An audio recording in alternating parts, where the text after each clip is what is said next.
Vamos a leer la Lectio Divina. Le vamos a pedir a Marilita que nos ayude en esta oportunidad en la lectura en Isaías 45 del 1 al 7.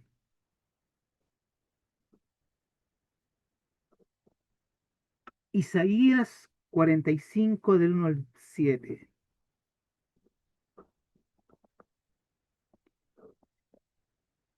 Esta lectura es muy importante para el diálogo que tendremos hoy día. Por lo tanto, le invito a leerla, le invito a pensarla, le invito a reflexionarla.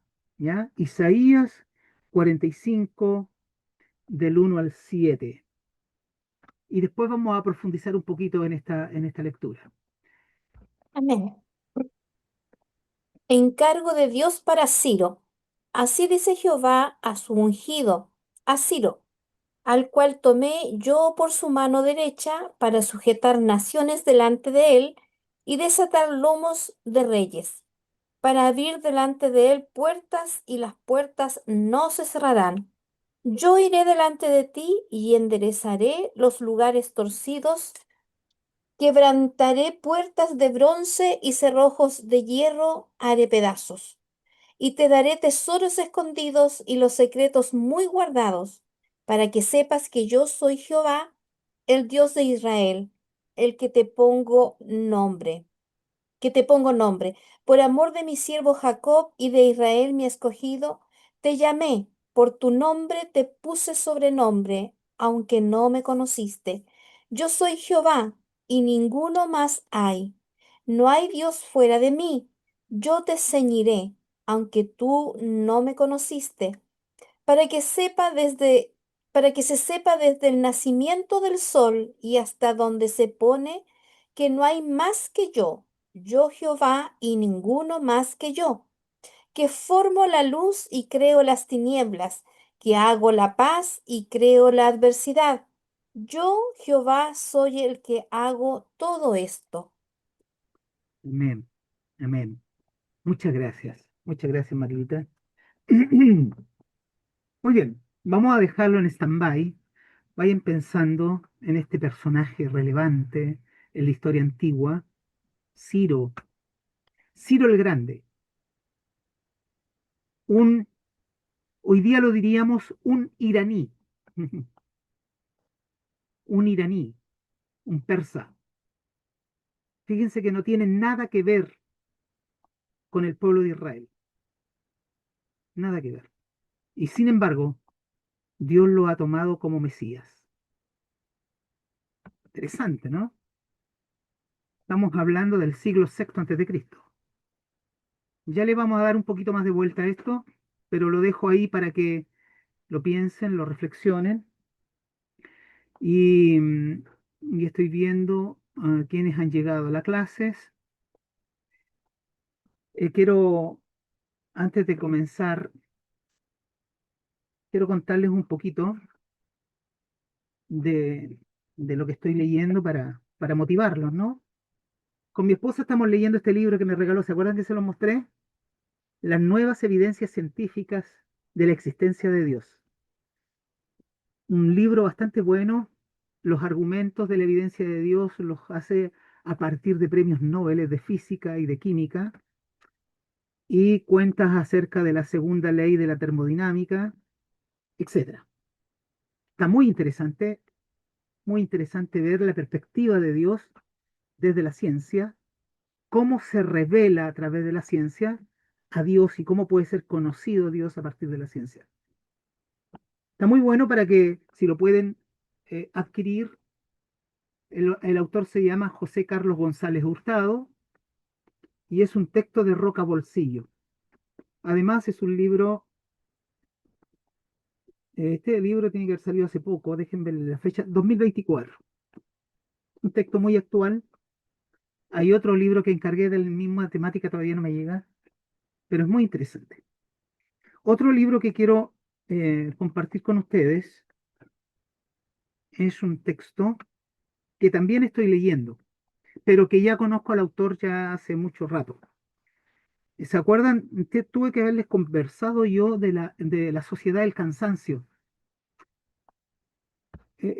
Con este libro se hizo famoso este autor, Byung-Chul Han. Le he conversado sobre él, ¿o no? Byung-Chul Han, La sociedad del cansancio, es un texto que ya he escrito hace ya más de 15 años, me parece. Byung-Chul Han es un autor surcoreano-alemán, nace en Surcorea y estudia en Alemania. Se prepara en Alemania, estudia filosofía en Alemania y cuando recién lo leí todavía no tenía la certeza si era o no era cristiano. Y empecé a comprar libros de él porque los ensayos son cortitos y fácil de leer porque escribe para divulgación. Y compré su último libro que estoy leyendo ahora hace poco que se llama Sobre Dios. Y descubrí más fehacientemente ahora que es un filósofo cristiano de ahora, está está de moda además leer a Byung-Chul Han. Si ustedes no han leído algo sobre Byung-Chul Han, les recomiendo que lea. Este salió hace poquito, este es del 2026, del 2025, perdón. Estamos en 2025 todavía. Tiene otros que ya he leído que son la tonalidad del pensamiento, sobre la esperanza, la vida contemplativa, tema de la patrística. Bueno, ¿por qué les hago esta pequeña, para que ustedes puedan motivarse en la lectura y puedan, si desean adquirir algún texto, eh, por lo menos tengan una mirada sobre lo que les estoy mostrando? Muy bien, ahora voy a presentar nuestra, nuestra clase de hoy. Es, la clase de hoy será, espérese un segundito, voy a dejar listo al tiro para el tema de los sonidos para después.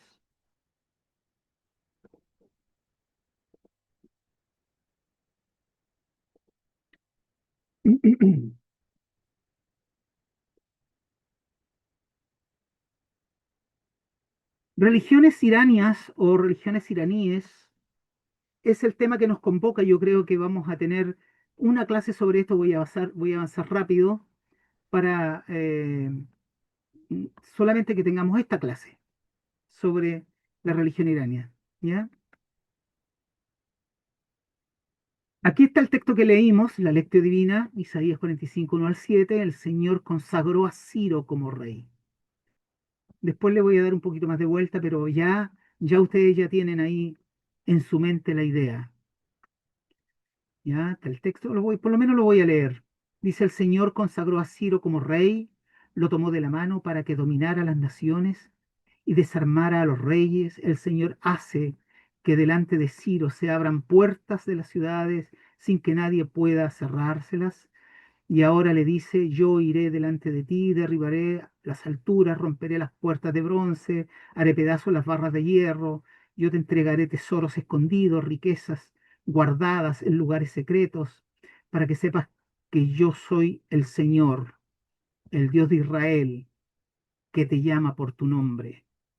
Por consideración a mi siervo Jacob, al pueblo de Israel he elegido, te he llamado por tu nombre y te he dado un título de honor que tienes sin que tú me conocieras. Yo soy el Señor, no hay otro, fuera de mí no hay Dios. Yo te he preparado para la lucha sin que tú me conocieras, para que sepan todos, de oriente a occidente, que fuera de mí no hay ningún otro. Yo soy el Señor, no hay otro. Yo creo la luz y la oscuridad, produzco el bienestar y la desgracia. Yo, el Señor, hago todas estas cosas. Aquí tenemos Irán. Este es un mapa actual de Irán, ¿ya? Cuando hablamos de las religiones iraníes, hablamos de Irán, Teherán. eh, Nacen aquí en este gran pueblo, en esta gran nación, ¿ya? Ustedes conocen la historia contemporánea, han escuchado hace poco Estados Unidos atacó Irán, ¿ya? Y ha tenido conflictos eh, ahí en Medio Oriente. Ustedes, bueno, ustedes conocen, ya vamos a repasar un poquito eso. Me interesa ahora eh, la historia antigua. Fíjese aquí, Persépolis, Pasargada, de aquí nace Persia y se extiende, se expande hasta el Mediterráneo, si ustedes se dan cuenta, más allá del Mediterráneo, y por Egipto también, fíjese, Cirene, Lidia, las riquezas de Lidia, Memphis, Tebas, cruzan el Mar Rojo, Babilonia, conquistan Babilonia, ya lo vamos a ver, y por el oriente llegan hasta Gandhara, Mar Arábigo por el sur, abarca uno de los terrenos más extensos, una de las expansiones más extensas del reino antiguo, ¿ya? Este es Persépolis, es lo que queda de Persépolis. Ya vamos a ver un videito corto sobre Persépolis, pero fíjense aquí, esto es una zona turística acá en Irán de este imperio antiguo. Estos son los restos arqueológicos que están en la UNESCO, son patrimonio de la humanidad, ¿ya? Aquí hay arte, escultura, eh, donde los reyes conquistados, los reyes libertados, entregan ofrenda entregan ofrenda a Ciro, entregan ofrenda a los reyes persas, ¿ya? Esto está en Persépolis también. Estas imágenes, miren, esto está en un museo. eh, Hay unos que están en el Museo de Estados Unidos, ¿ya? Este no recuerdo en qué museo están, pero estas son grandes eh, monumentos del arte, de la arquitectura persa, ¿ya? Aquí, por ejemplo, este está en Washington, me parece. Este es un dibujo del- de la, de la ciudad de Persépolis y este es uno de los monumentos rescatados que está en un museo expuesto para ver eh, la cultura persa. Aquí tenemos el templo persa a Ahura Mazda. Ya vamos a saber un poquito de la religión, pero lo que tenemos que saber es que la religión persa era monoteísta. Era monoteísta, este era el templo, aquí se hacían sacrificios, aquí está como el dios del fuego, en una foto a su izquierda, donde se hace fuego y se hacen culto a Ahura Mazda, ¿ya? Aquí tenemos a Ahura Mazda, el dios, el dios persa, el dios que les permite expandirse, el dios, el dios del imperio persa, ¿ya? El cilindro de Ciro, este cilindro está en uno de los museos en Inglaterra, donde cuenta la historia de Ciro y cómo Ciro fue este gran conquistador y cómo este Ciro deja ir al pueblo de Israel a su tierra y le construye el templo de Jerusalén. ¿Ya? Este cilindro están anotadas las historias de este rey. ¿Ya? Esta tumba es la tumba de Ciro el Grande, ¿cierto? Está en Pasargada. Este es Pasargada, su foto a la derecha es Pasargada o parte del, del, del territorio. Y esta a su izquierda tienen la tumba señalizada la tumba de Ciro. Algunas características del imperio persa. Es muy antiguo el imperio persa, viene del 1500 antes de Cristo, pero eh, lo que nos interesa a nosotros es del siglo sexto antes de Cristo hasta el 330, cuando eh, Alejandro el Grande los vence y toma dominio del imperio, ¿ya? Eh, Fíjese que los reyes persas eh, fueron muy estrategas en la administración de sus reinos, ¿ya? Había brazo fuerte, pero también había mucha flexibilidad y tolerancia, ¿ya? Se denominaba la dinastía aqueménida, ¿ya? Ciro segundo, Cambises segundo, Darío, Jerjes, Artajerjes, Darío tercero, entre otros, son los reyes que pasaron por el imperio persa, ¿ya? ¿Y de dónde gobernaban? Desde Persépolis. Era un imperio muy centralizado, pero también tenía lo que se denominaba los sátrapas, ¿sí? Los sátrapas eran como los gobernadores de cada provincia que tenían y que se expandían este imperio. Eso es Las- como los que apareció en el relato de Daniel, que lo acusaron o los amigos de Daniel aparece mencionado ese título de los sátrapas. No sé si estoy equivocado. las, las satrapías los territorios del reino estaban divididos en satrapías y los sátrapas eran los gobernadores de cada territorio, ¿ya?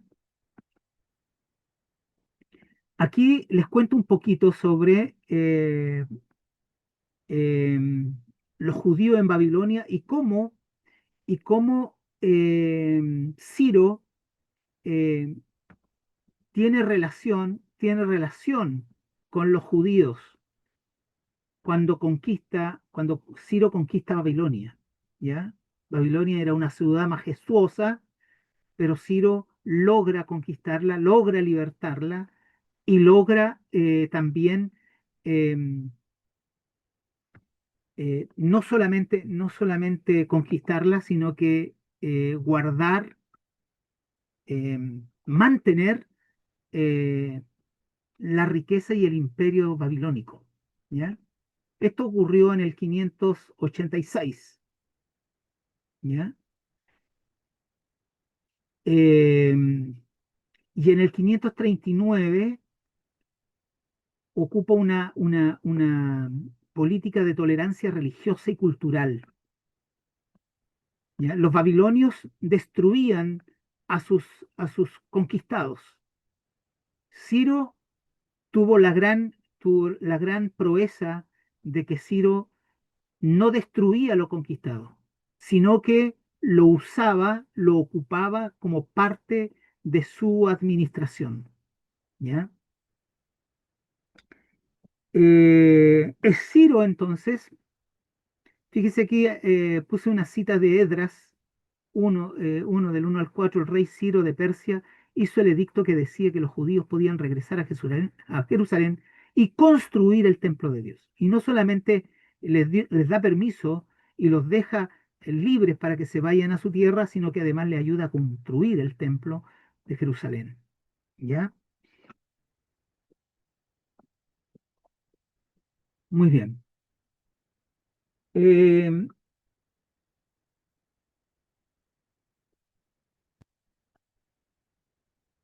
eh, Alguien había hecho una pregunta, me parece, o había hecho un comentario, al final no lo escuché muy bien.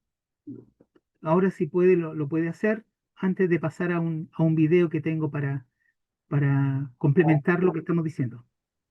Sí, lo que pasa es que me parecía que en la historia de Daniel aparecía ese título, no sé si en los amigos de Daniel, pero eran los sátrapas, parece, los que lo observaban, parece, o algo así. Entonces, cuando usted mencionó a los sátrapas, me acordé de eso, que aparecía ese título como en el relato bíblico. No sé si estoy equivocado. Estoy regulando mi... ¿Ustedes me escuchan bien a mí o no? Sí, me escuchan bien. Yo no estoy recepcionando bien. Se Tú, escucha Pablo, me hablaste, ¿cierto? perfecto. Ah, Pablo no se escuchaba muy bien, pero Sí, usted se se escucha escucha bien. perfecto. Sí. ya, Pablo, por eso yo no te escuché bien, no te entendí muy bien, ni en la primera ni en la segunda. Y me preocupé porque a lo mejor ustedes también me están escuchando mal. Eh, a ver, ¿qué les parece si ya,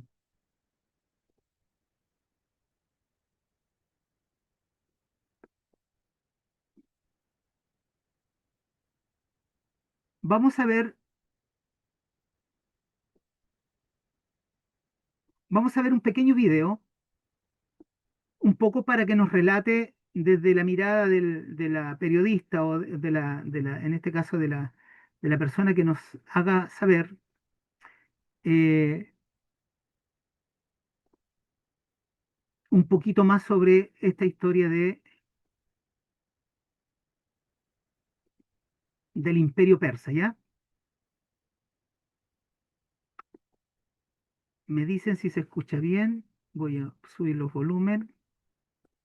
Fue para muchos historiadores la primera superpotencia de la historia. Durante poco más de 200 años, el primer imperio persa dominó una vasta expansión a lo largo de 3 continentes y conquistaron antiguas potencias, como el Egipto faraónico y el imperio neobabilónico. Desde su epicentro, en lo que hoy en día es Irán, llegó a dominar una extensión que hoy comprende unos 20 países. Y además fue uno de los imperios más poderosos antes de la era cristiana, al que solo pudo derrotar Alejandro Magno. ¿Cómo fue el primer imperio persa?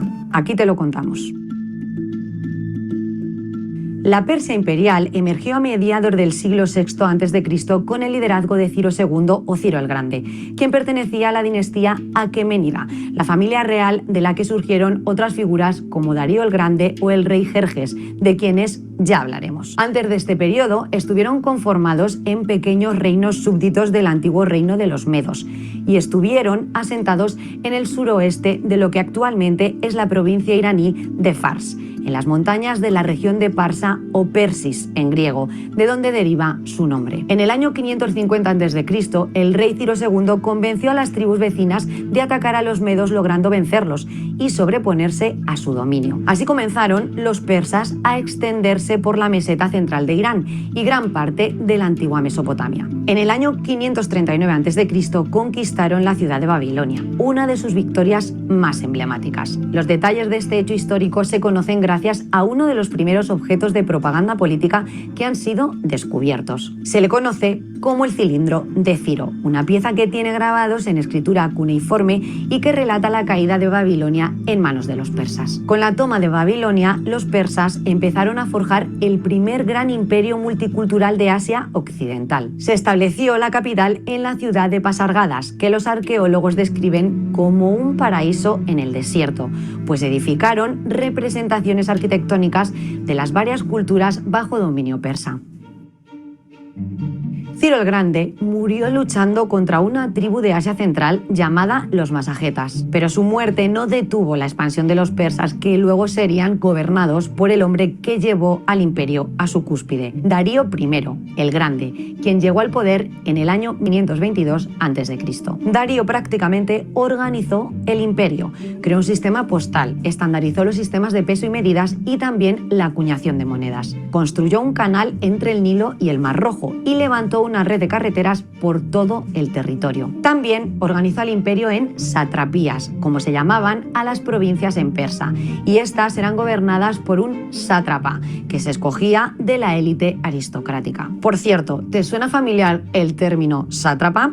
Pues es de origen persa y significaba protector del reino, pero con el tiempo se transformó para describir a gobernantes despóticos o tiranos. Darío el Grande también ordenó la construcción de la joya arquitectónica del imperio de Ciudad de Persépolis, que fue la capital ceremonial de los persas y cuyas ruinas actuales siguen dando cuenta de la majestuosidad que llegó a alcanzar. Los aqueménidas quisieron reflejar la grandeza de Persia a través del arte y la arquitectura, que era una mezcla de estilos de diferentes partes. Ese esplendor que hizo de Persépolis una de las ciudades más ricas del Medio Oriente también la convirtió en el objeto de deseo de los archienemigos de los persas, los griegos. La rivalidad entre ambas civilizaciones se manifestó durante la era de las guerras entre Grecia y los aqueménidas, donde, según explican los historiadores, nace la idea que retrata a los persas como opresores tiránicos del mundo libre y racional que habían creado los griegos. El rey Darío intentó subyugarlos, pero fracasó durante la sangrienta batalla de Maratón en el año 490 a.C. El rey murió 4 años después y el imperio quedó en manos de su hijo Jerjes. Fue durante este reinado, en el año 480 a.C., cuando ocurre la batalla de las Termópilas, de donde surge la leyenda de los 300 espartanos liderados por el rey Leónidas, que enfrentaron a los persas cuando intentaban apoderarse de los helenos. Jerjes logró capturar a Atenas ese año, pero sufrió serias derrotas y al final desistió en conquistarlos, al asumir que sería imposible incorporar a Grecia al imperio. El siguiente siglo y medio fue testigo de rebeliones internas, la pérdida y reconquista de Egipto y el aplastamiento de una revuelta en Sidón, en el actual Líbano, así como varios asesinatos de reyes. La primacía de los persas continuó sin ser cuestionada durante 200 años, hasta que en la antigua Macedonia surgió un rey que acabaría con esa hegemonía. Ese rey fue Alejandro Magno. Invadió Persia en el año 330 a.C. El rey Darío III no pudo contenerlo y mientras huía para intentar reagrupar sus tropas, fue asesinado por su propio primo, Besos, quien se proclamó rey de los aqueménidas por breve tiempo. Alejandro saqueó e incendió a Persépolis. Se dice que se llevó consigo 200 vagones de oro y plata. Algunos historiadores debaten que ese ensañamiento contra la capital era para borrar la cultura y la identidad de sus enemigos persas o incluso vengar el saqueo que 150 años antes lideró Jerjes contra Atenas. La pregunta que muchos expertos se plantean es ¿cómo se mantuvo el primer imperio persa durante tanto tiempo en el poder? La revista History Extra de la BBC explica en un artículo que el factor fundamental fue que la familia aqueménida nunca perdió su control exclusivo sobre la realeza. Prácticamente dirigieron al imperio como un negocio familiar y aunque hubo rebeliones internas, nunca fue para dividir el imperio, sino para asumir el liderazgo de la dinastía. Los historiadores consideran que la muerte de Darío III marcó el fin del imperio. Así, el mundo entró en una nueva fase en la historia en la que Alejandro Magno instauró un nuevo imperio que eclipsó los tiempos de gloria de la Persia imperial. Si te gusta este tipo de contenido, recuerda que en BBC Mundo tenemos una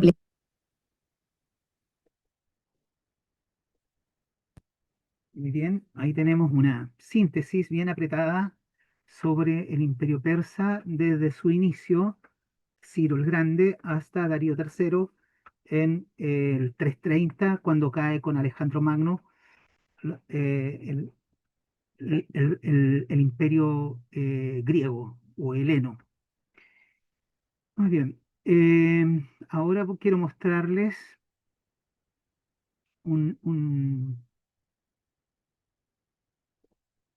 un video que encontré que es bastante interesante. Vayan guardando preguntas, comentarios para que podamos compartir, ¿ya?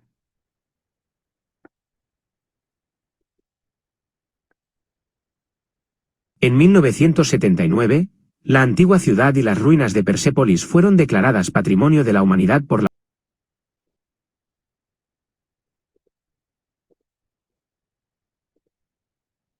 Bien, ahí entonces tienen como una especie de maqueta, ¿cierto?, virtual de cómo reconstruyeron la antigua Persépolis en el siglo VI antes de Cristo. ¿Ya? Una maravilla de la historia antigua que hicieron los persas. Muy bien, ahora vamos a volver a nuestra presentación. Mm, mm, mm, mm, mm.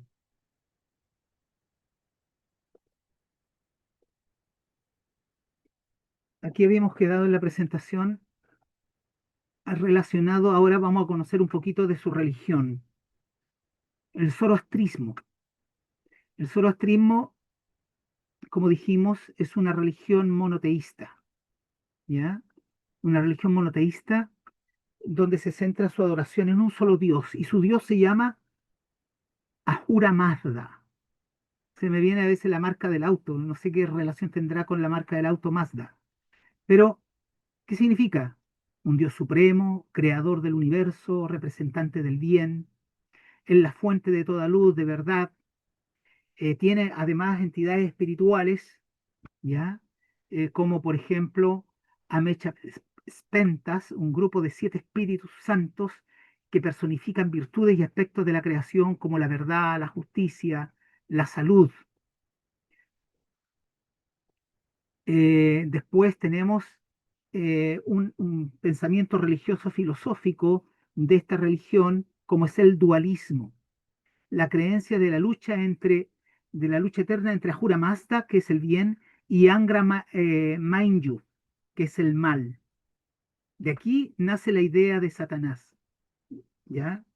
De aquí sale la idea del diablo, de Angra Mainyu.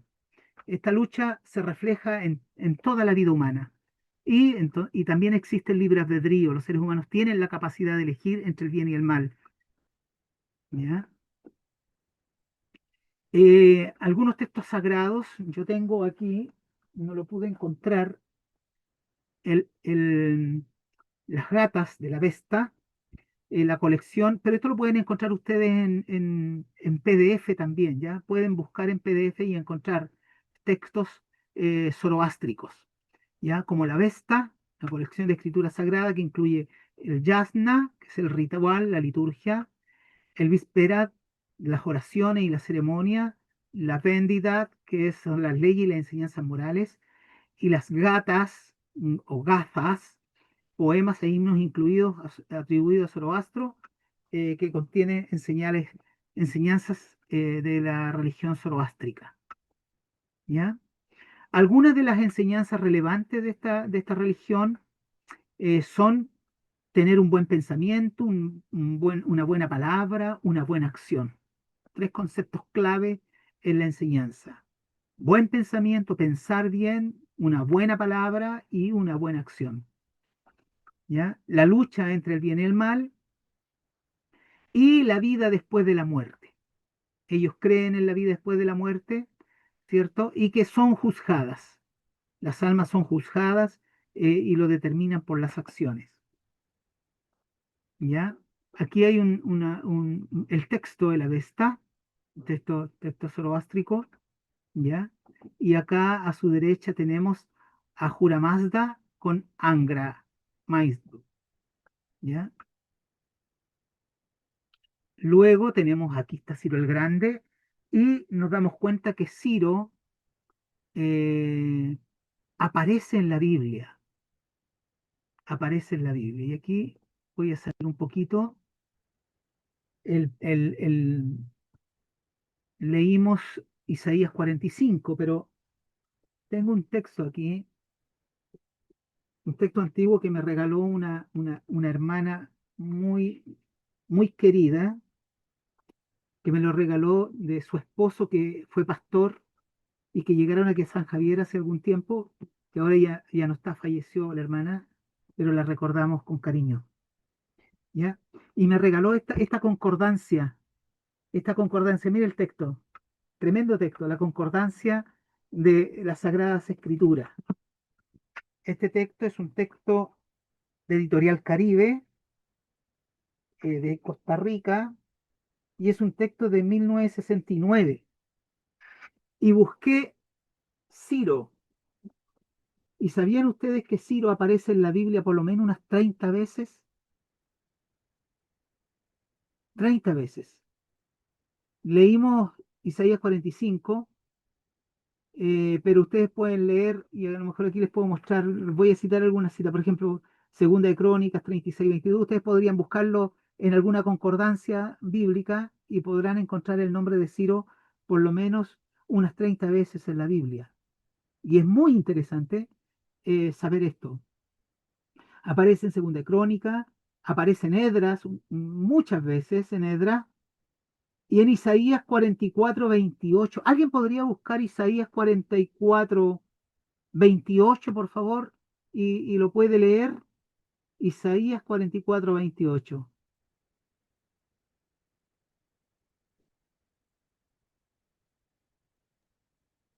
Isaías 24, 48, Isaías 44, 44. 44, 28. Ya. El que dice de Ciro, él es mi pastor, y él cumplirá todos mis deseos. Y dice de Jerusalén, será reedificada, y al templo serán echados tus cimientos. Ah, miren, interesante. Mire qué hermoso. Ciro, ¿ah? Ciro, ¿por qué es relevante este personaje? Este es un personaje, como decía delante, no tiene nada que ver con el pueblo de Israel. Ciro podría haber sido un pagano, y sin embargo Dios lo pone como ungido, lo pone como el gran Mesías, Ciro, su ungido, su Mesías, ¿ya? También aparece en Daniel, Daniel 1:21, Daniel 6:28, Daniel 10:1, ¿ya? En Esdras, etcétera. Quería mostrarle eso porque eso nos hace reflexionar un poco. Yo solamente se los menciono para que ustedes vean la soberanía de Dios. Conozcan a este Dios que no está limitado en espacio-tiempo ni en territorio, sino que Él tiene el control de la humanidad. ¿Ya? La presentación tenía algo más que mostrarle un poquito más. Aquí, por ejemplo, en esta parte les menciono algunas de las citas que aparecen, ya las hemos nombrado, ¿ya?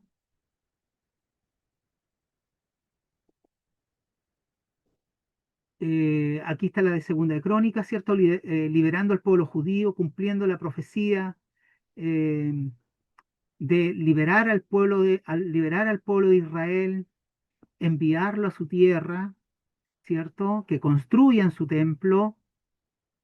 Esto habla muy, muy, muy bien de Ciro, porque Ciro no solamente se comporta así con el pueblo de Israel, sino que se comporta así con todos los pueblos. Tiene un corazón tremendamente noble, ¿ya? Aquí ve, se las marqué en rojo las citas de Daniel, para que ustedes vieran las citas de este personaje, ¿ya? Muy bien.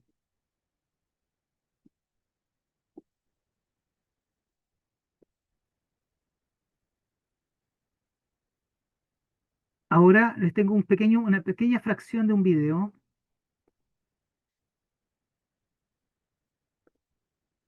de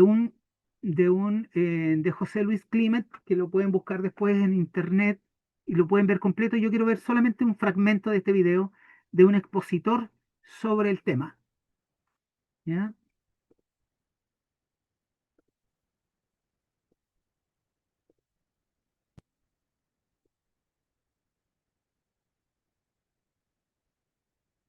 El video se llama Ciro II el Grande, un revolucionario de su tiempo, grandes conquistadores.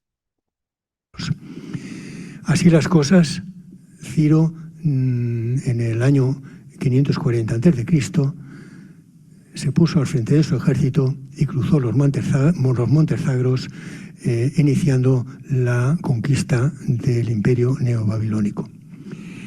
En el año siguiente, en el año 539, se estalló la batalla de Opis, situado a unos 50 kilómetros de la ciudad de Babilonia. En esta batalla vencieron los persas, que continuaron su avance hacia la capital. Únicamente tuvieron una refriega por el camino con una pequeña facción del ejército babilónico, pero llegaron hasta Babilonia. Allí en Babilonia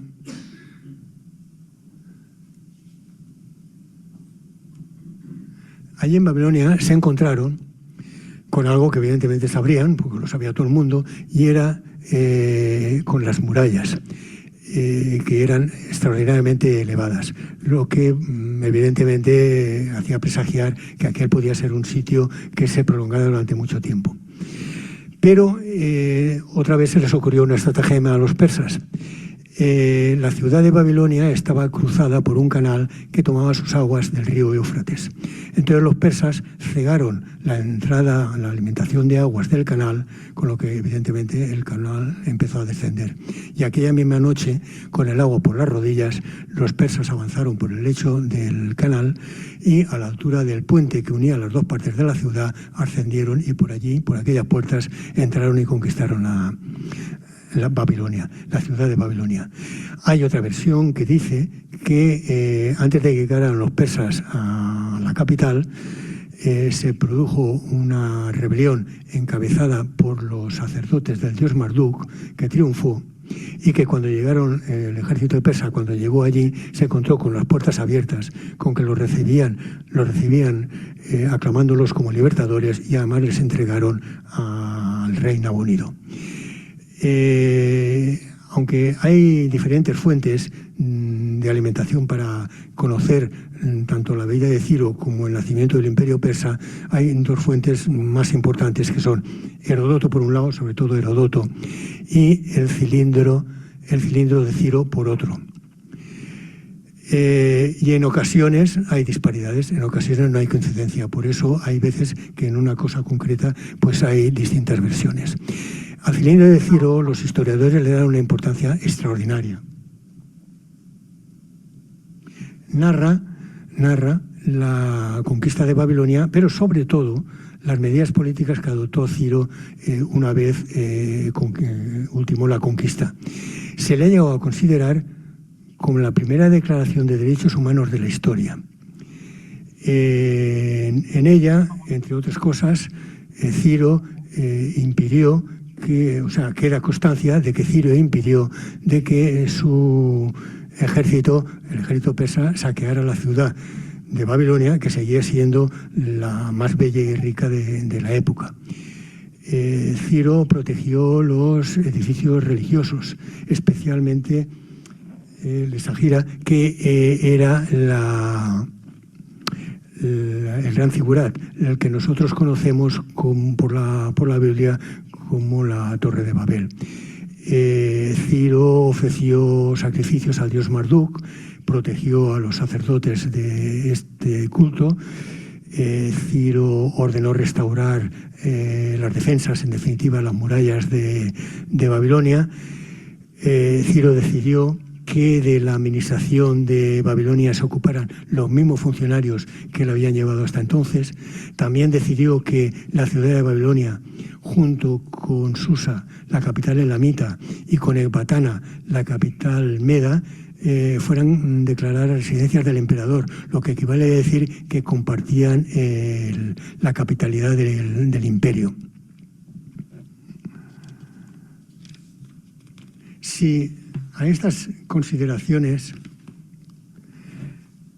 a estas medidas políticas añadimos el hecho de que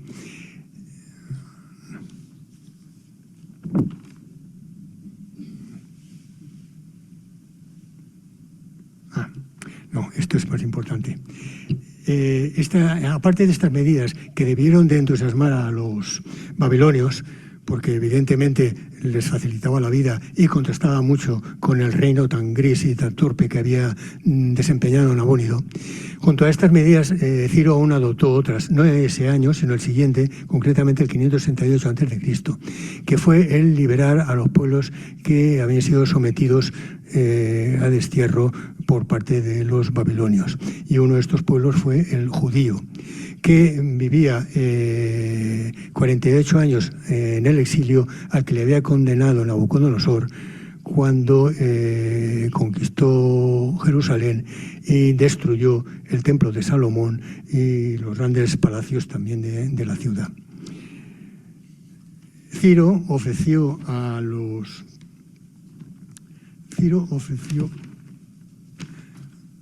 judíos la oportunidad de regresar a su país, a Judá, y levantarlo de nuevo. Es evidente que debieron de aceptarlo la totalidad y, si no, cuanto menos la inmensa mayoría. Entre sus grandes proyectos, el más importante sin duda era el de construir de nuevo el Templo de Jerusalén. Y lo construyeron. Y ese nuevo Templo de Jerusalén lo financió íntegramente Ciro. Así es que de la judería de Babilonia partieron aproximadamente unos 30.000 judíos rumbo a Judá. Esta expedición es un referente, es un hito, es, si me lo permiten, incluso un cordón umbilical dentro del proceso histórico, porque el hecho de que se produjera este desplazamiento hacia Judá y que se realizara, supone que existiera un judaísmo y consecuentemente un cristianismo. Si esa expedición no se hubiera llegado a realizar, la historia de nuestro mundo se hubiera escrito de una manera distinta. Bien.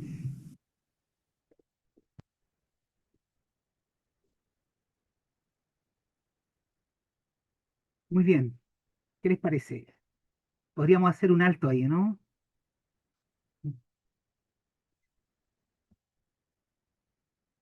Eh, lo que dice el expositor es muy interesante porque, como ya hemos venido diciendo, Persia, hoy Irán, tuvo un Mesías que representó al judaísmo y que le dio la libertad a los judíos, estando exiliados en Babilonia con los babilonios, con Nabucodonosor.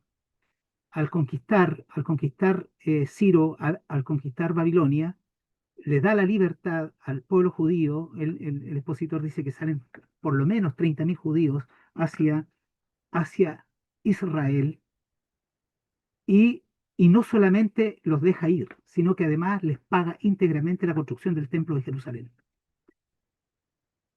Un iraní, hoy día, un iraní, un Mesías iraní, hace eso con el pueblo de Israel. Qué interesante, ¿no? Qué paradójica la historia. Ya vamos a volver a tocar el tema en la clase de judaísmo que vamos a tener, lo vamos a volver a tocar. Pero no sé si tienen alguna pregunta hasta aquí, alguna duda para poder entrar en las comparaciones de estas religiones. ¿Ya? Les dejo la palabra.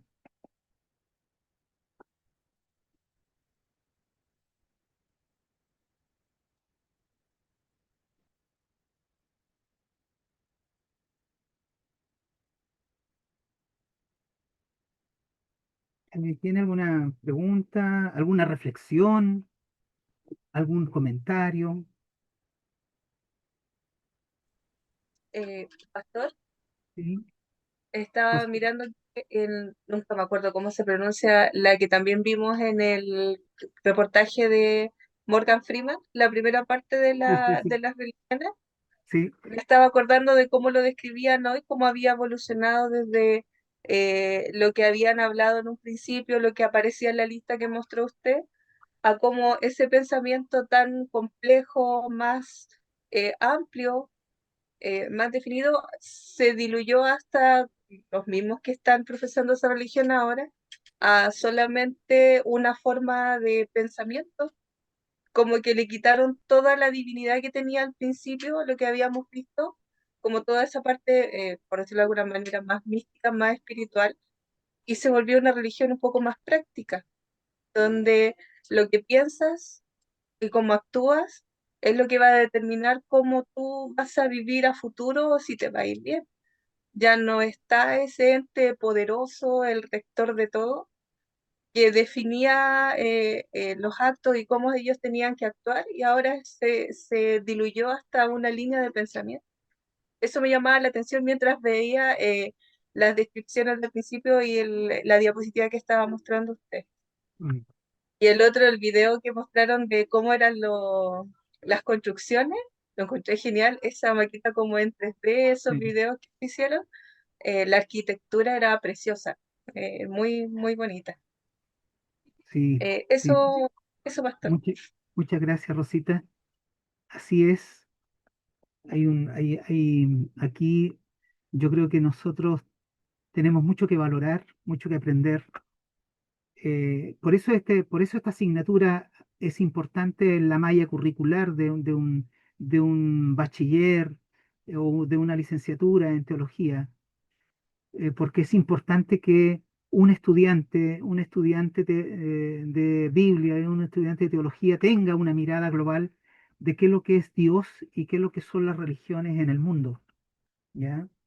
Eso a mí me, me provocó mucha inquietud desde muy temprano en mi vida cristiana, porque yo pensaba lo siguiente, a lo mejor era muy sencillo lo que pensaba pero en ese tiempo, pero lo que pensaba yo era que si uno es pastor y si uno conoce a Dios y conoce la palabra de Dios, no conoce a un Dios de una religión, de la religión cristiana, sino conoce al Dios que se mueve en el universo, al Dios, al Dios universal, al Dios que se, al Dios que se muestra no solo en un momento determinado, sino que se muestra en toda su maravilla en el universo.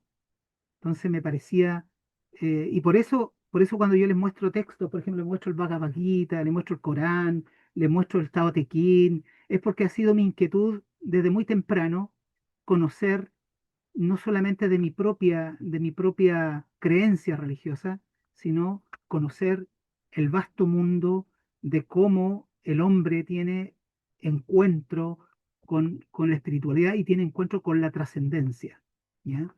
Por eso me hace mucho sentido también hacer esta asignatura, ¿no? Eh, levantó la mano de nuevo, Jorge o Rosita. Jorge, muy bien.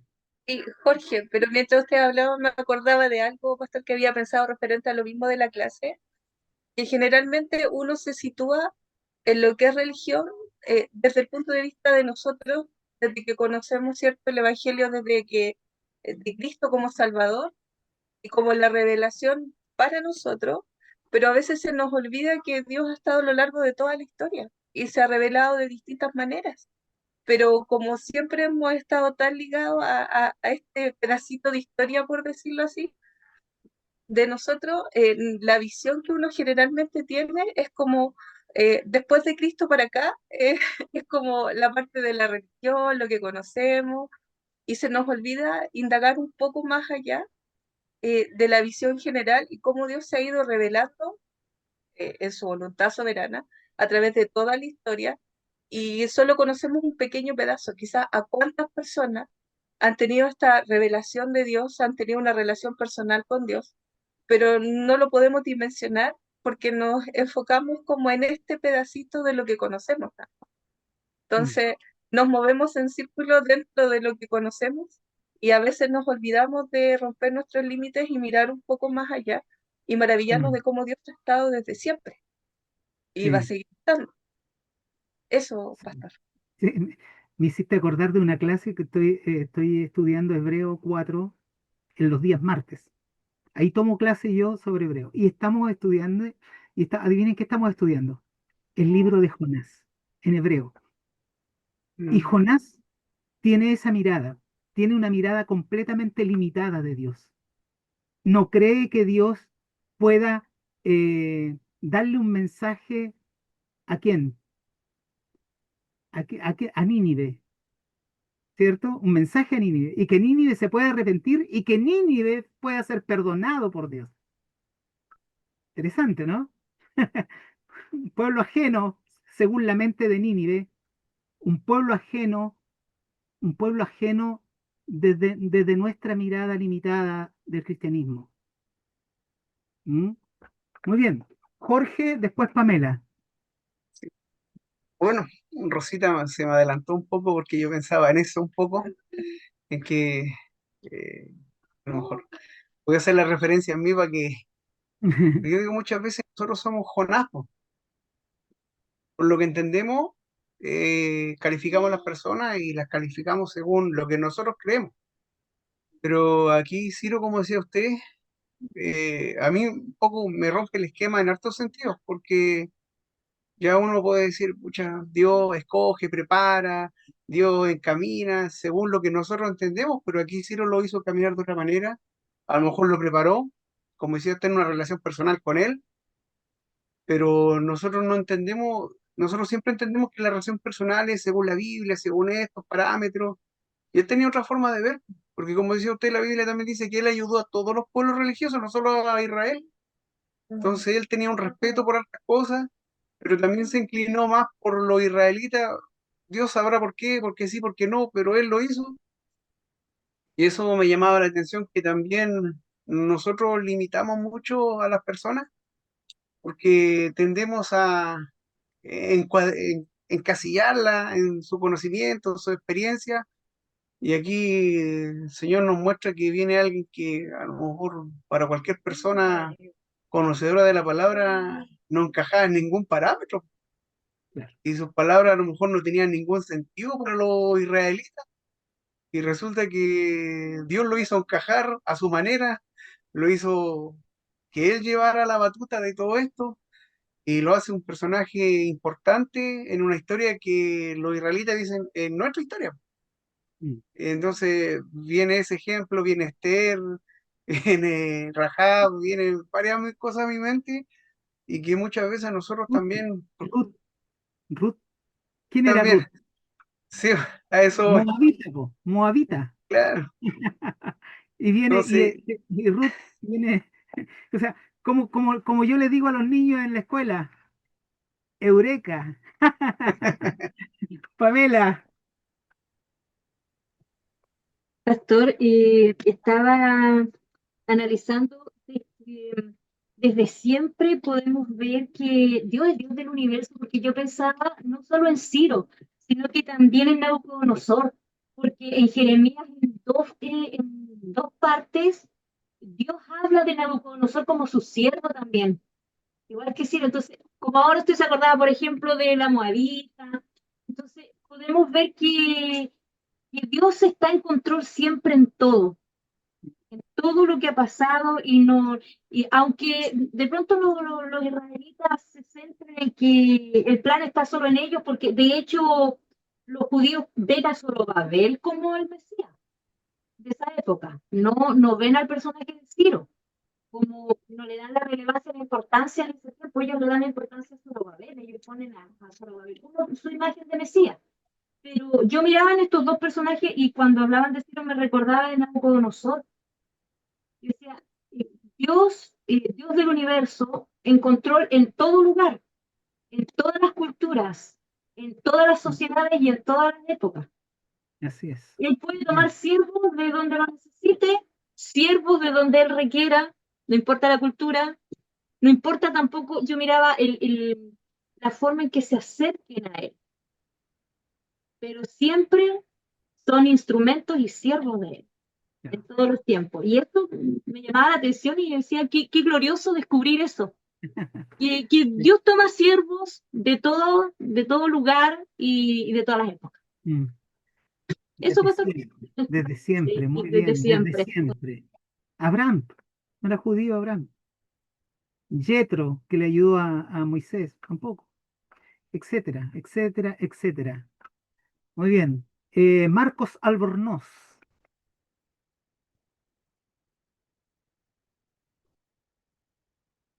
Hola, profe.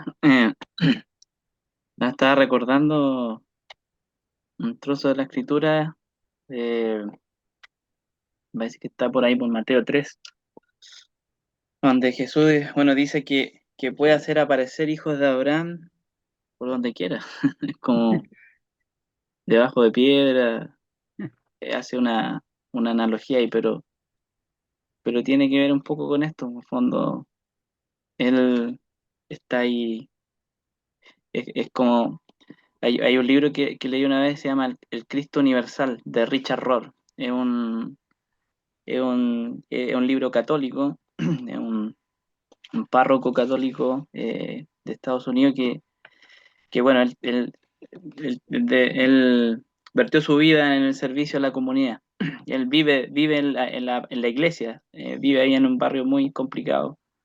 Y él reflexiona en esto, en el fondo, que cada ser tiene algo de Cristo, de este Cristo universal, en el fondo. Y habla también del amor y cómo en la sociedad a veces y los mundos cristianos hace una diferencia como entre el amor de la gente que no es cristiana y el amor de los cristianos, que vendría siendo como algo distinto, entre comillas, o el perdón también. Él habla de que la gente que no es cristiana también puede experimentar ese amor, ese perdón sin que ellos lo sepan. Eh, y por eso me acordé de este texto, de que él puede hacer aparecer a los hijos de Abraham como él quiera. Así es. Muy bien. Gracias, Marco. Excelente, excelente. Marilita, Bien, Samuel se retiró para que vean que era yo y no. No era él porque siempre dicen Samuel. Estaba leyendo el pasaje que leímos y un poquito más adelante en el 12 dice, yo hice la tierra y creé sobre ella al hombre. Yo, mis manos, extendieron los cielos y a todo su ejército mandé. Yo lo desperté en justicia y enderezaré todos sus caminos. Él edificará mi ciudad y soltará mis cautivos. No por precio ni por dones, dice Jehová de los ejércitos.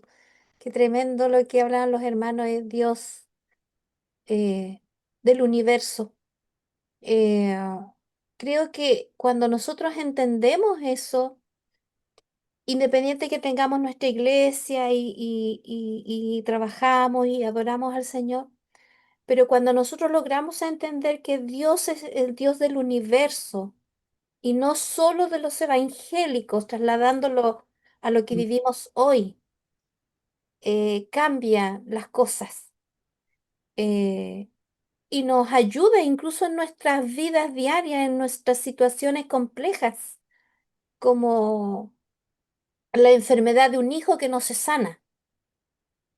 Eso nos ayuda a que va más allá de la iglesia, porque en la iglesia a veces recibimos tanta palabra, tanta cosa tan personal que Dios sana y una cosa casi que nos cuestionamos cuando las cosas no van siempre bien, pero cuando vemos al Dios del universo actuando en el universo, aunque no estemos viviendo cosas agradables, nosotros decimos, Dios está al control igual, Dios está al control igual y me va a bendecir y yo estoy en Él y voy a trascender con Él también, porque ha estado siempre. es. Gracias, Marilita. Muchas gracias. Me estaba tratando de acordar del verso bíblico de 1 Corintios 13, que no me pude acordar, pero lo busqué. 1 Corintios 13, 12. 1 Corintios 13, 12. No se me puede olvidar. 1 Corintios 13, 12. Ahora vemos como en un espejo, de forma borrosa. Es Pablo el que está diciendo esto. Es Pablo. Ahora vemos como en un espejo de forma borrosa. Y esto me hace reflexionar porque me hace pensar que a veces pienso que yo tengo la absoluta verdad. Y a veces pienso que yo soy, eh, como dijo un hermano en un culto que yo fui a una, a un aniversario de iglesia, la hermana que estaba dirigiendo dijo, y habían varias iglesias ahí. Entonces dijo, si no saben, queridos hermanos, el cielo, los hermanos, la denominación en el cielo se llama bautista, dijo. Se los conté, parece, ¿no? Se llama bautista, y habían otros de otras denominaciones allá, entonces los hermanos después le dieron la oportunidad, y habían unos hermanos, ustedes saben que los hermanos adventistas son muy buenos para cantar, y cantan a voz, y cantan muy lindo. Y habían unos hermanos que estaban invitados al culto, y eran adventistas. Entonces, cuando le dieron la oportunidad para cantar, ellos cantaron, oh, y dijeron, ahora sabemos que en el cielo vamos a ser todos bautistas. Dijo, qué bueno. Los hermanos adventistas. Y después se paró un hermano pentecostal también, porque también iba a cantar. Dijo, mira, qué bueno, allá en el cielo vamos a ser todos bautistas. Y el otro día es como a la broma, así como algo muy, muy, muy jocoso, muy, muy entretenido, digamos. Pero 1 Corintios 13:12. Ahora vemos como en un espejo, de forma borrosa.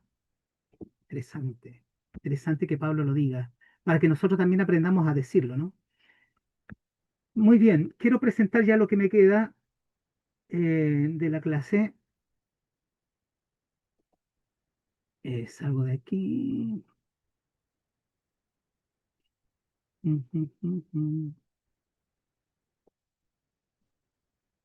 Espera un poquito.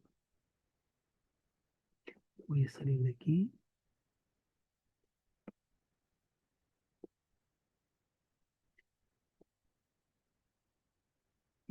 Aquí.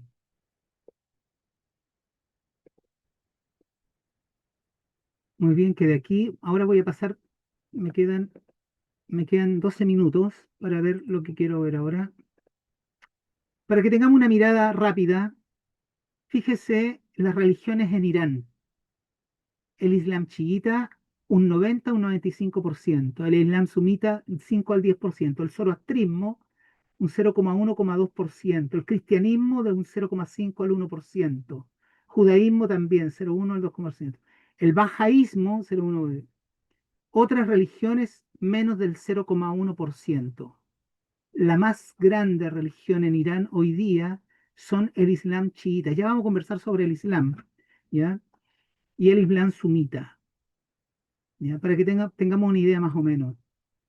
Ahora, en Irán nacen, podríamos llamar, 2 a 3 religiones: el zoroastrismo, el mazdeísmo y el maniqueísmo, ¿ya? El zoroastrismo con el mazdeísmo se fusionan casi a veces. Eh, El siglo sexto es el siglo clave donde nacen muchas religiones, el siglo sexto. Un filósofo lo llamó el siglo eje, el siglo sexto antes de Cristo. El maniqueísmo nace en el siglo III después de Cristo. El fundador es Zoroastro, Zaratustra también es llamado. En el maniqueísmo es Mani. Dioses, bueno, dijimos que el zoroastrismo es un dios, es una religión monoteísta, es un solo dios, Ahura Mazda, y el maniqueísmo es la luz, ¿ya? Los libros sagrados ya lo vimos, el Avesta, y acá en la escritura de Mani. La doctrina principal es la dualidad entre el bien y el mal, ¿ya? El libre albedrío, juicio final, importancia. Ya en el maniqueísmo, en la lucha entre la luz y la oscuridad, la salvación del alma y el dualismo. En la expansión de estas religiones están en Irán, en la influencia en Asia Central y en el Imperio Persa. Ya el mazdeísmo no se aclara más dónde más podría estar. El maniqueísmo está en Europa también, en África del Norte, y, y características entre zoroastrismo, judaísmo y cristianismo. Ya sabemos que es un monoteísmo, tanto el zoroastrismo, el judaísmo y el cristianismo como Trinidad. Fecha de origen más o menos 1500 eh, antes de Cristo, son fechas aproximadas. El cristianismo el 30 después de Cristo, fundador Zoroastro. El judaísmo no tiene un líder propiamente tal, pero siempre el padre Abraham es uno de los personajes más relevantes. En el cristianismo es Jesús. El libro sagrado, la Avesta. En el judaísmo está la Torá o la Tanaj, ¿cierto? Donde están todos los libros del Antiguo Testamento, y la Biblia en el cristianismo. Ya dijimos que era el dualismo entre el bien y el mal, entre Ahura Mazda y Angra Mainyu. Acá en el judaísmo también hay una especie de dualismo también, pero se nota menos porque solo Dios es Yahvé, y el Satán está eh, eh, adaptado después del zoroastrismo en el judaísmo. Por eso nosotros heredamos que el cristianismo, heredamos el tema del Satán en el cristianismo, ¿no? Y después tenemos los aportes ético-morales. Fíjese que en el zoroastrismo está el tema de la verdad, la justicia, la responsabilidad personal, el énfasis en el libre albedrío. En el judaísmo también está la ética, ¿cierto? Está la justicia, está la importancia de la comunidad. Y en el cristianismo, ¿cierto? Tenemos el amor por sobre todo. Después tenemos características sobre el juicio final. El zoroastrismo también cree en un juicio final, ¿ya? Creen que los muertos también van a resucitar. En el judaísmo también hay un juicio final y también muy posteriormente en el judaísmo no había resurrección, solo después, ya en el segundo templo, o muy posterior, se empieza a ver la resurrección como un tema en el judaísmo. Más bien, la resurrección se retoma en el cristianismo. El Mesías, en el zoroastrismo, el Saoyán, el Salvador, también es nacido de una virgen, ¿ya? Y la renovación del final del mundo. El Mesías en el judaísmo, ¿cierto? Como descendencia del rey David, ¿ya? En este caso, en el zoroastrismo, Ciro el Grande vendría siendo un ungido, un ungido de Dios para salvación del pueblo de Israel. La importancia de la ley divina, las enseñanzas tanto de la Vesta en el zoroastrismo como en la Torá del judaísmo. El énfasis sobre el bien y las buenas obras valora la mente buena, la buena palabra, la buena acción. Son palabras claves para comprender el zoroastrismo. En cambio, en el judaísmo está el mismot, las buenas acciones también, los mandamientos, ¿ya? Para llevar una vida justa en el judaísmo. Luego tenemos, en el zoroastrismo tenemos paraíso y tenemos infierno. En el paraíso las almas entran a la casa de la canción, que es el paraíso, y los malvados sufren en el infierno que se denomina la casa de la mentira, ¿ya? En el cristianismo está la idea de cielo, ¿cierto? Y está la idea de infierno. Está la resurrección de los muertos en el juicio final, ya lo dijimos, y acá la resurrección de los cuerpos en el cristianismo. Ya conversamos el tema del Salvador. El Salvador en el cristianismo es Jesucristo, ¿ya? La existencia de ángeles y demonios, existen entidades celestiales como la espanta, como dijimos delante, los espíritus benevolentes, los espíritus santos que ayudan a Ahura Mazda en su tarea, y espíritus malignos que sirven a Angra Mainyu, ¿ya? En el cristianismo también hay una idea de ángeles y idea de demonios, ¿ya?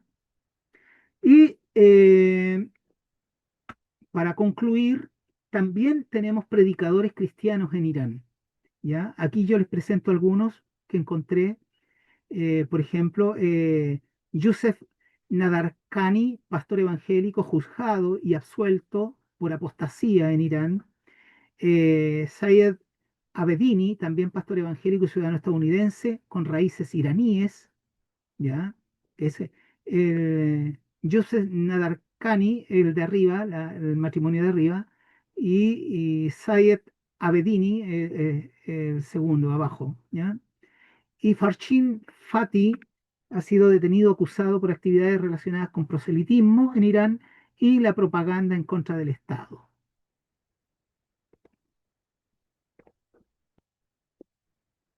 Muy bien. Palabras finales de la clase de hoy. Ya la próxima clase entraremos al judaísmo, ya tendremos otra mirada, la mirada del judaísmo, y estamos ya avanzando de manera histórica y cronológica sobre las religiones comparadas. No sé si alguien tiene palabras finales. Sí, yo, profe, tengo una pregunta. ¿Sí?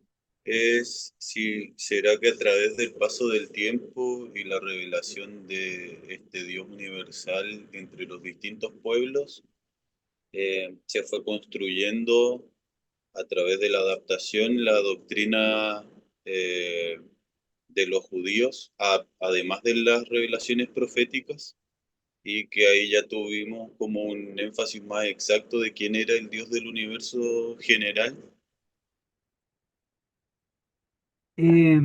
Sí, los especialistas, los que se dedican a este tipo de temas, señalan que hay una, hay un aprendizaje. De hecho, lo podemos ver en la misma Biblia, con los mismos personajes que ya hemos nombrado. Hay un aprendizaje de ver a Dios, de conocer a Dios. En realidad, el pueblo de Israel no tiene la revelación, tiene indicios de revelación que ha venido aprendiendo por la propia experiencia de comunidad, pero que también ha venido aprendiendo a partir de los exilios que ha tenido, su vivencia en Babilonia, su conexión con Persia, su conexión con Egipto anteriormente. Todas esas conexiones, todas esas vivencias han venido comprendiendo a Dios de manera mucho más plena. Incluso en todo el Antiguo Testamento uno pudiera darse cuenta de lo que nosotros en teología denominamos la revelación progresiva. La revelación progresiva es una revelación que es manifestada posteriormente en el Nuevo Testamento como Cristo. Cristo es la revelación plena de Dios en el mundo, ¿ya? En esa persona de Jesús.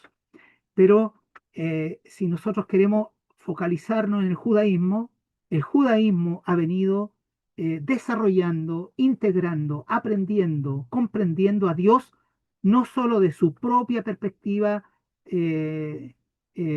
comunitaria, sino que y esto lo reitero, a partir de sus vivencias en los distintos momentos de su historia, ha venido aprendiendo de Dios a partir también de otras culturas. ¿Ya? Gracias, profe. Muy bien. No sé si hay alguna otra pregunta, alguna otra reflexión respecto de nuestro tema maravilloso. Pamela.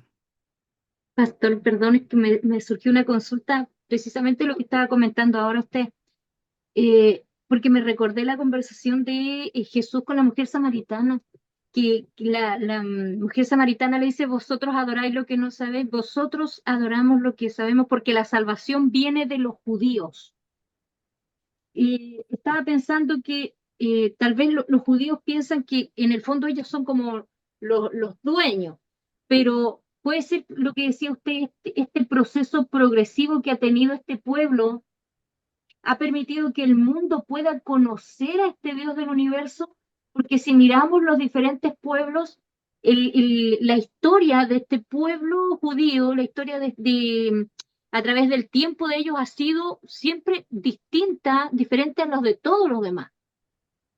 Entonces, ¿será eso? Me saltaba esa duda. ¿Será que a través de ese pueblo, no que sean ellos los dueños exclusivos, no que sean los dueños, me refiero yo, sino que a través de ese proceso el Dios del universo se ha ido mostrando en el tiempo? Sin duda, sin duda. Dios se ha venido mostrando de este pueblo que es el que un poquito más conocemos, un pueblo que a lo mejor en la próxima clase vamos a tocar algunos temas que nos van a ayudar a profundizar un poquito más en este pueblo, pero sin duda es parte de lo que Dios ha revelado a la humanidad, porque el cristianismo ha sido el que eh, lo ha expandido por todo el globo, ¿ya? Y por eso, si uno mira el cristianismo, si uno mira la revelación cristiana, que es una revelación judeo-cristiana, eh, ha hecho también, y que lo ha dado a conocer, pero también ha hecho que ha, ha opacado, ha opacado otras que en su tiempo fueron también fuente de inspiración para esta, para esta, para esta, para esta religión. El judaísmo no se construye a sí mismo, solo y a sí mismo. No, El judaísmo aprende, integra de las distintas culturas y de las distintas sociedades en las cuales ha estado inmersa, ¿ya? De hecho, la Torá babilónica es la Torá más relevante para el judío, y no la Torá, eh, que uno pudiera decir la Torá de Judea, sino que la Torá babilónica va a ser una de las Torá más importante para el judaísmo, ¿ya? Em, pero sin duda, Dios se ha mostrado por medio, aquí al hacer todo este recuento de religiones comparadas en el mundo, también se le denomina las religiones vivas. mm, eh, Sin duda, eh, podemos, así como el pueblo de Israel fue integrando y aprendiendo, nosotros también podemos aprender, ¿ya? Muy bien, damos gracias al Señor por este tiempo. Sin duda es un tiempo de aprendizaje, sin duda es un tiempo también que nos ayuda a mover nuestro, nuestro intelecto, ¿ya? Nos ayuda a hacer ese proceso de, de construcción mental también, porque como alguien de ustedes decía, esto me mueve también un poco al aprendizaje, ¿ya? Y es interesante que se produzca eso. Es muy bueno que se produzca eso porque así hemos notado que hemos aprendido, que hemos integrado. Y lo que debe motivarles a ustedes, como a mí, es que debemos indagar, debemos investigar, debemos darnos el tiempo. La clase es una pincelada, es una pincelada. La clase es una, es un recuento de un profesor que ha tenido formación, ¿cierto? Tiempo eh, de lectura, tiempo de estar con muchos profesores, de poder ir integrando también saberes. Eso le tiene que pasar a ustedes y ustedes tienen que eh, inquietarse por el aprendizaje, no quedarse con lo que yo digo en este caso, sino que inquietarse. Y con esto termino. Recuerdo una de mis primeras clases, no sé si se lo conté, recuerdo una de mis primeras clases de teología.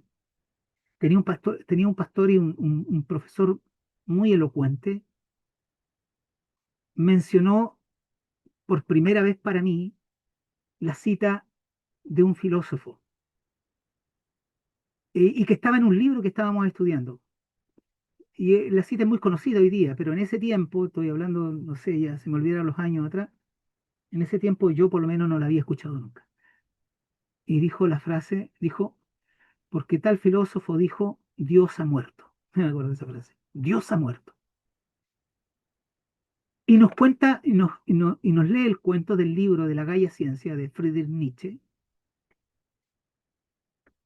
Y yo quedo completamente descolocado. Jamás había escuchado y jamás se me habría pasado por la mente que alguien haya ah, dicho semejante barbaridad. Yo dije, yo tengo que leer ese autor, yo tengo que buscarlo, yo tengo que leerlo, tengo que conocerlo, tengo que saber quién es, por qué dijo eso, qué lo mueve a decir eso. Y ese bicho se me quedó en la mente y empecé a buscar el texto. Encontré la Gaia Ciencia, Más allá del bien y el mal, Así habló Zaratustra, y empecé a leer a Friedrich Nietzsche y empecé a conseguirme los libros, sus libros, y empecé a leerlo sin entender mucho en ese momento, pero fue mi inquietud por conocer y por saber y poder también contextualizarlo. Fíjese, la palabra de un profesor que hace inquietar a sus alumnos para que puedan puedan en el temor del Señor, en el amor del Señor, inquietarse intelectualmente y tener alguna palabra o alguna respuesta para sus estudiantes.